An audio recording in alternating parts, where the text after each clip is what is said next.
Denver police promise more officers downtown after a random stabbing spree kills 2 people and injures 2 others. These random acts of violence are not typical and are not something we should expect ongoing here in downtown. Aurora gets the go-ahead to close a troubled apartment complex where the city says the landlord walked out and a gang walked in. There is a better place to live than on Dallas Street. Here comes the next batch of wolves for Colorado's Western Slope over the objections of some locals. And a tech-focused nonprofit offering special help to human trafficking survivors. It's tonight on Next. Denver police are increasing police patrols downtown after a man was arrested for a random stabbing spree, killed 2 people and injured 2 others over the weekend. The mayor said this evening that downtown is the city's living room and that while crime rates are falling there, no violence is acceptable. Denver police say 24-year-old Elijah Caudle was arrested last night. He's accused of stabbing 2 people within minutes of each other Saturday night, just after 5.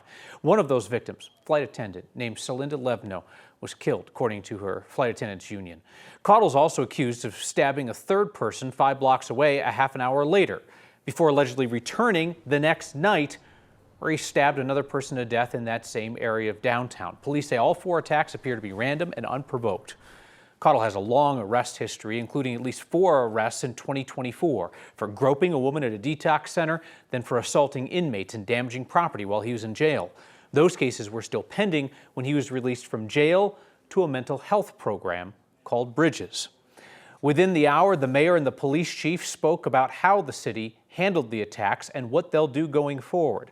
Our Marshall Zellinger was there, and Marshall, police tell you that they had more officers downtown last night after the first round of attacks, and that following that final attack, the suspect essentially ran into officers.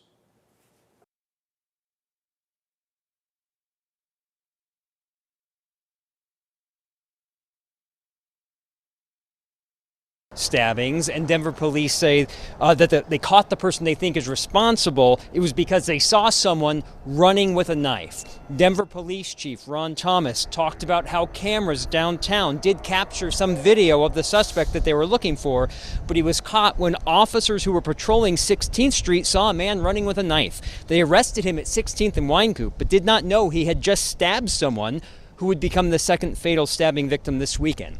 At a news conference on the Mall within the hour, Mayor Mike Johnson kept calling this random and isolated. He talked about crime being down year to year and retail of the shops along 16th Street being up. I asked him how to reconcile those statistics with what happened this weekend that might want to keep people away. He acknowledged both things are true. This was a tragic, catastrophic event in our city. We unfortunately have seen events like this in Colorado in the past, and they're hard to get through. It also is important for people to know just how incredibly rare they are. There is certainly a political agenda to folks who want to politicize what we know is a fundamental public safety commitment. That last bit from the mayor was in response to a heckler who walked by screaming basically at the mayor as a representative of the Democratic Party and the perceived problems of crime as a result of political affiliation. Kyle, Denver police said that they had a dozen more officers at any one time between Saturday night stabbing and Sunday night stabbings, and that they will reallocate resources in this area through the district, which is District 6, which I believe, goes up Colfax, on the east side Colfax, comes downtown through the Central Business District and down to the Union Station as well. It's just horrendous beyond belief. I think, Marshall, people's minds can handle 2 things being true at once, right? That there is improvement being seen downtown in terms of crime rates, but yet something like this is just so horrific, so senseless, and because of the random nature of it, anybody can picture it happening to them if they go downtown.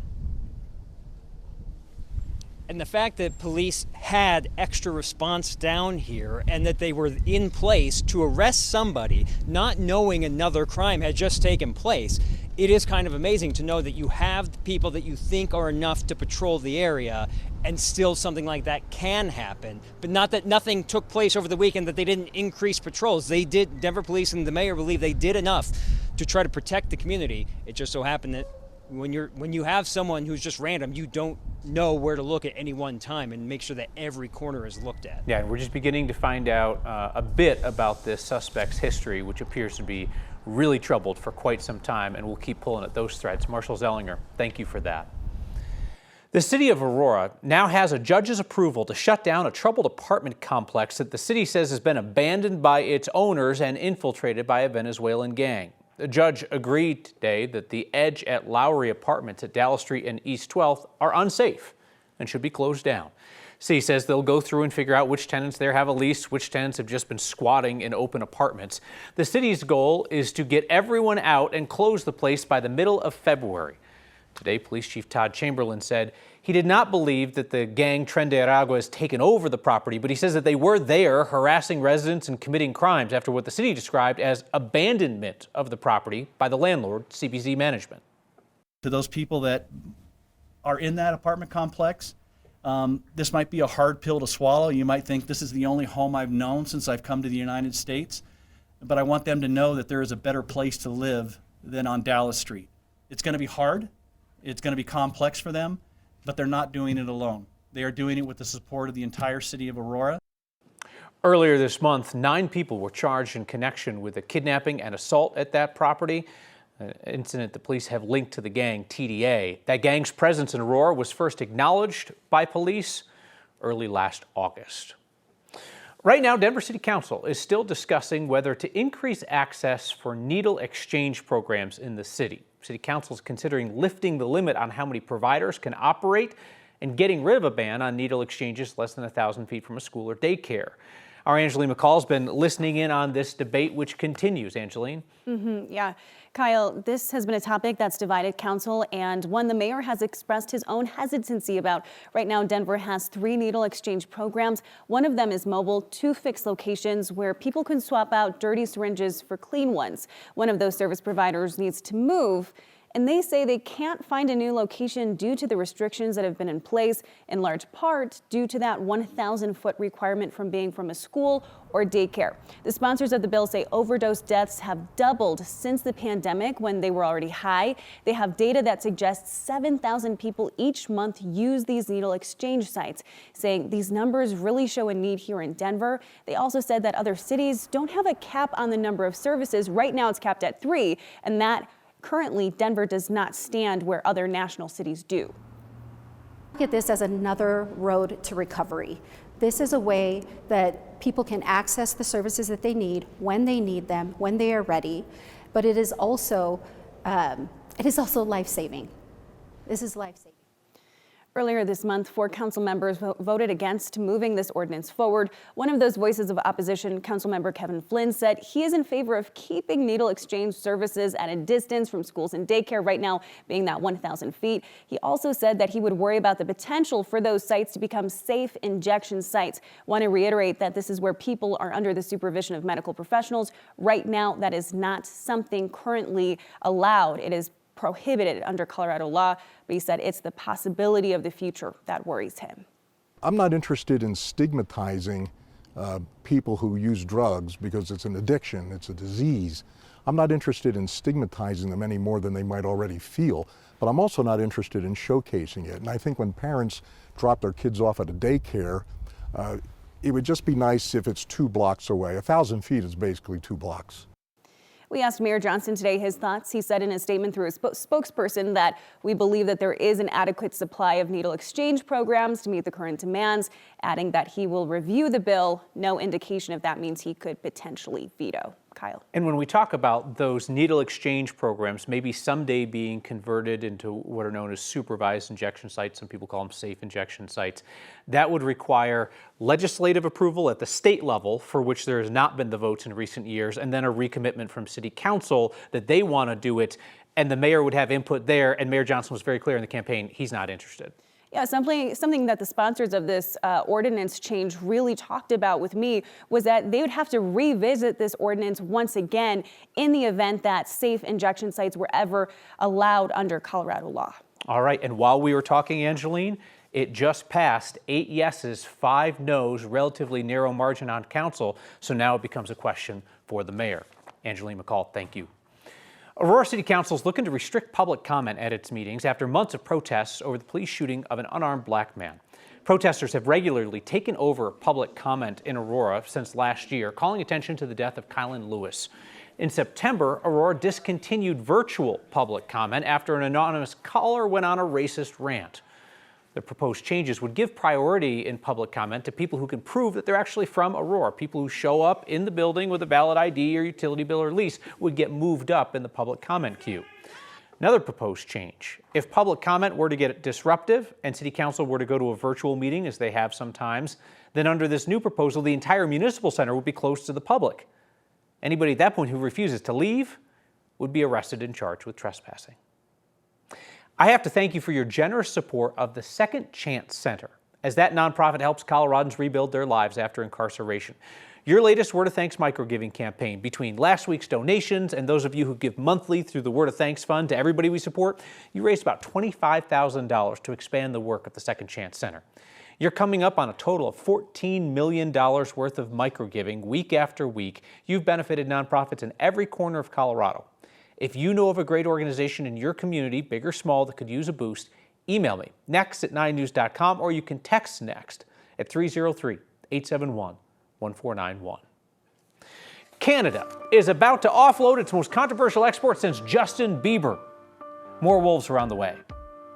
With fires still burning in California, state legislators here turn their attention to preventing Colorado's next disaster. I had somebody fight for me for the very first time in my life. Escaping human trafficking is not the end of the story for survivors. A new way to provide help for the fight that follows. Next. Colorado's stocking up on some last-minute imports from Canada before the Trump tariffs hit our neighbors up north. You know how expensive it might get to buy a wolf when you need one on short notice? Over the weekend, Colorado Parks and Wildlife workers flew to British Columbia to capture and bring back up to 15 Canadian wolves. They're like American wolves, but politer.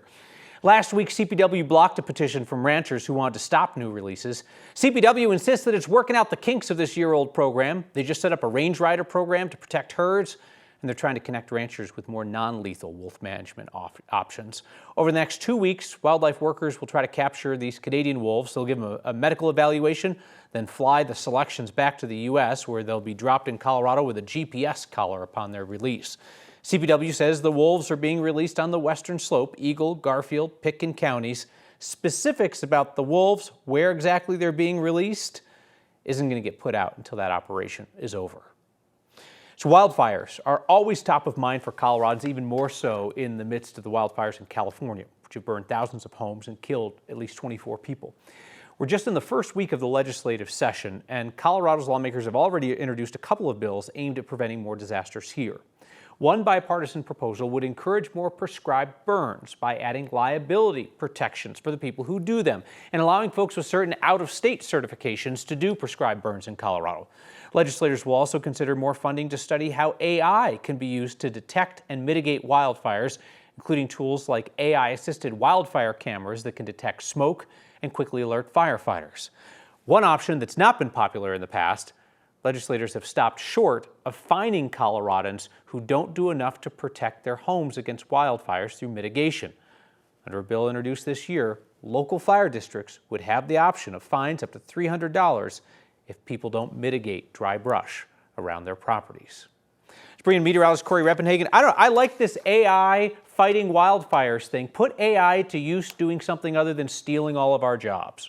Exactly. It's the potential there is completely untapped, I think. So that's a great idea to get those bills going. We got some cold air coming our way. If you haven't heard about it, we've got the polar vortex up on the North Pole that's going to unleash a little cold air, which would make tomorrow, it's going to be a little bit below average tomorrow, 40 degrees, look like a heat wave. So this air is going to come rushing out of here while we enjoy a nice warm day on Thursday. And by Friday, it will be impacting us. It's going to hit pretty hard on Friday night. And if you see this contour right here, this is the coldest air that's going to be coming in here.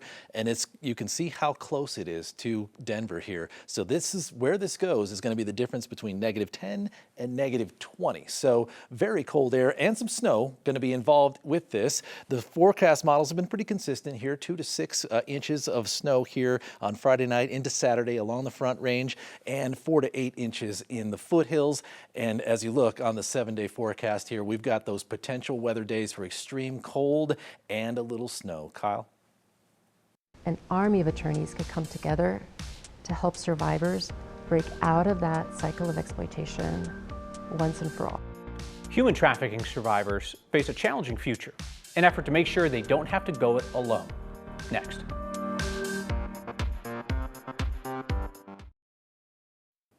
Human trafficking exploits millions of adults and children around the world, and often when survivors escape, legal battles await them. A nonprofit in our community is ready to help. Byron Reed has the story. The road to recovery is a journey. I'm a survivor of sex and labor trafficking. For Jessa Crisp, her first steps of surviving human trafficking were difficult. Being a survivor, being a lived experience expert is a lifelong process of recovery, of healing, of having to fight for rights that you maybe did not know even existed. Crisp says she's been out of being exploited for 16 years, but is still facing legal challenges that most survivors don't think about. So when she found a Colorado nonprofit called Alight, Crisp found free legal help through their attorneys. And I had somebody fight for me for the very first time in my life. We work with attorneys in 20 different specialized areas of law. The group anonymously connects survivors and their children to legal services through a mobile app and has a national network of more than 1,700 specialized attorneys. I started Alight so that attorneys, an army of attorneys, could come together to help survivors break out of that cycle of exploitation once and for all. Mariana Kosarovsky is the founder and executive director of Alight. She says she started the nonprofit so survivors wouldn't feel alone. Many survivors are still dealing with the effects of the financial abuse. Their credit is completely ruined. That's impacting their ability to get mortgages, how they show up on housing applications. Her nonprofit was recently awarded $50,000 from MIT for their innovative tech-based model that helps in fighting human trafficking. This support will help us continue building and supporting this network of attorneys so we can help survivors in more places and help survivors start to finish on their legal journey, no matter how long it takes. Mariana hopes the grant will help expand their services so we could stay on top of the changes in this ever-changing tech world to help other survivors like Jessa on their pathway to healing. And it's hard to take that first step. So hard, but it's worth it. For Next, their legal experience is part of their healing experience. I'm Byron Reed. Alight works with human trafficking survivors in Colorado, as well as Utah and California. Since its start in 2015, the group says it has helped more than 200 survivors, 400 children. We are back with your feedback about wolves. Next. Question tonight from Keith, who writes in about the wolves that CPW is getting from Canada. Are the wolves just Canadian or are they French Canadian? Excellent question, Keith. So CPW is going to British Columbia to get these wolves. Among the humans of British Columbia, 1.6% identify as francophones. French is their first language. That's a relatively small percentage of the population. In Quebec, it's more than 70%. So if we were getting wolves from Quebec, then I would say we're getting loops, but probably not, probably just wolves. Tex says, how about getting rid of Kyle and having AI do your job? I'm sure they're working on it. They'd be fools not to. Some things around here would probably improve. See you next time.